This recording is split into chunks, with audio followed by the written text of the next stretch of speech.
ناظرین، یہ چھٹی یا ساتویں جماعت کا کمرہ تھا اور ایک ٹیچر کسی اور ٹیچر کی جگہ کلاس لینے چلا گیا۔ تھکن کے باوجود کامیابی کے موضوع پر طلباء کو لیکچر دیا اور پھر ہر ایک سے سوال کیا، بیٹا تم نے کیا بننا ہے؟ آپ کا کیا ارادہ ہے؟ کیا منزل ہے؟ سب طلباء نے ملتے جلتے جواب دیے کہ ڈاکٹر، انجینئر، پولیس، فوجی، بزنس مین وغیرہ۔ یہ روٹین کے سوال و جواب تھے جن کو سننا کانوں کو بھلا اور دل کو خوشگوار لگتا تھا، لیکن ایک جواب آج بھی دوبارہ سننے کو ملا۔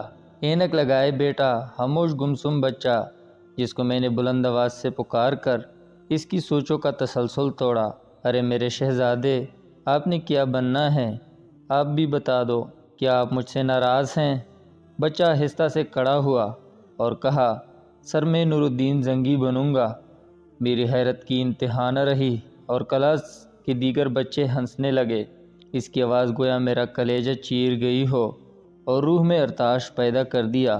میں نے پھر پوچھا، بیٹا آپ کیا بنو گے؟ سر میں نور الدین زنگی بادشاہ بنوں گا۔ ادھر اس کا جواب دینا تھا، ادھر میری روح بے چین ہو گئی، جیسے اسی جذبے کی ایسی آواز کی تلاش میں اس شعبہ تدریس کو اپنایا ہو۔ بیٹا آپ ڈاکٹر، فوجی یا انجینئر کیوں نہیں بننا چاہتے؟ سر امی نے بتایا ہے کہ اگر میں نور الدین زنگی بنوں گا تو مجھے نبی کریم صلی اللہ علیہ وسلم کا دیدار ہوگا۔ جو لوگ ڈنمارک میں ہمارے پیارے نبی کی شان میں گستاخی کر رہے ہیں، ان کو میں زندہ نہیں چھوڑوں گا۔ اس کے ساتھ ساتھ اس بچی کی آواز بلند اور لہجے میں سختی آ رہی تھی۔ اس کی باتیں سن کر میرا جسم پسینہ میں شرابور ہو گیا۔ ادھر کلاس کی اختتام کی گھنٹی بجی اور میں روتا ہوا باہر آیا۔ مجھے اس بات کا احساس ہے کہ آج ماؤں نے نور الدین زنگی پیدا کرنا چھوڑ دیے ہیں اور اساتذہ نے نور الدین زنگی بننا چھوڑ دیے ہیں۔ میں اس دن سے آج تک اپنے طلباء میں پھر سے وہ نور الدین زنگی تلاش کر رہا ہوں۔ کیا آپ جانتے ہیں وہ کون ہیں؟ یہ واقعہ پڑھیے اور اپنے بچوں میں سے ایک عدد نور الدین زنگی قوم کو دیجیے۔ ایک رات سلطان نور الدین زنگی رحمۃ اللہ علیہ عشاء کی نماز پڑھ کر سوئے کہ اچانک اٹھ بیٹھے اور نم آنکھوں سے فرمایا، میرے ہوتے ہوئے میرے آقا سرکار دو عالم کو کون ستا رہا ہے؟ آپ اس خواب کے بارے میں سوچ رہے تھے جو مسلسل 3 دن سے انہیں آ رہا تھا اور آج پھر چند لمحوں پہلے انہیں آیا، جس میں سرکار دو عالم نے 2 افراد کی طرف اشارہ کر کے فرمایا کہ یہ مجھے ستا رہے ہیں۔ اب سلطان کو قرار کہاں تھا؟ انہوں نے چند ساتھی اور سپاہی لے کر دمشق سے مدینہ جانے کا ارادہ فرمایا۔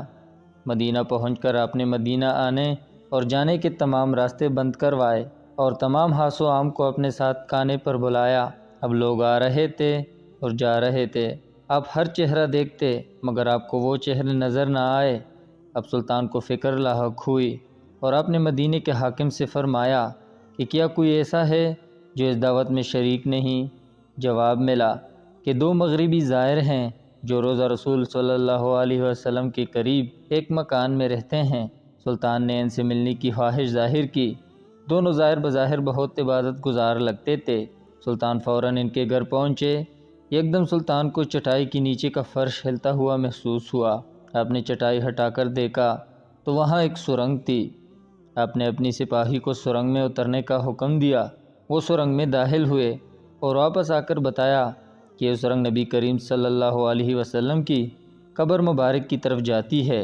یہ سن کر سلطان نے غصے میں دونوں زائرین سے پوچھا کہ سچ بتاؤ کہ تم کون ہو؟